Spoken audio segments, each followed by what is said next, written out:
ఈ కొండల్లో శ్రీ మహావిష్ణువు దశావతారాల దర్శనం చేసుకోవచ్చు. అవును, మీరు చూస్తున్న ఆలయం చుట్టూ కొండల రూపంలో స్వామివారి దశావతారాలు దర్శనమిస్తాయి. ఈ టెంపుల్ ఎక్కడుందో చెప్తాను, వీడియోను లైక్ చేసి సేవ్ చేసుకోండి. వీటిని కాజాగూడ హిల్స్ అంటారు. 250 కోట్ల సంవత్సరాల పురాతన కొండలు. ఇక్కడ 800 ఏళ్ల పురాతన అనంత పద్మనాభ స్వామి ఆలయం ఉంది. ఈ ఆలయం స్వయంభు. ఇక్కడ కూర్మావతారం రూపంలో ఒక కొండ దర్శనమిస్తుంది. కూర్మం అంటే తాబేలు, పక్కనే మత్స్యావతారం, ఒక చేప నోరు తెరిచినట్టు ఒక కొండ కనిపిస్తుంది.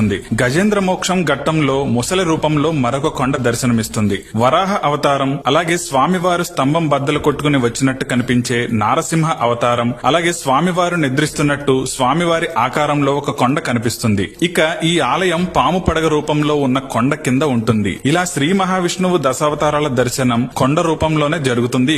ఇక్కడ స్వామివారు ప్రత్యక్షంగా ఉన్నట్టు నమ్ముతారు భక్తులు. పురాతన ఆలయాలు దర్శించుకోవడం ఇష్టమైతే ఈ ఆలయం ఒక మస్ట్ విజిట్ ప్లేస్. మణికొండలో మరిచెట్టు జంక్షన్ నుండి జస్ట్ 2 కిలోమీటర్స్ దూరంలో ఉంటుంది ఈ ఆలయం. స్క్రీన్ పై కనిపించే కోడ్ గూగుల్ మ్యాప్స్ లో సెర్చ్ చేస్తే ఈ ఆలయానికి సులభంగా చేరుకోవచ్చు. వీడియోను మీ ఫ్రెండ్స్ అండ్ ఫ్యామిలీకి షేర్ చేయండి.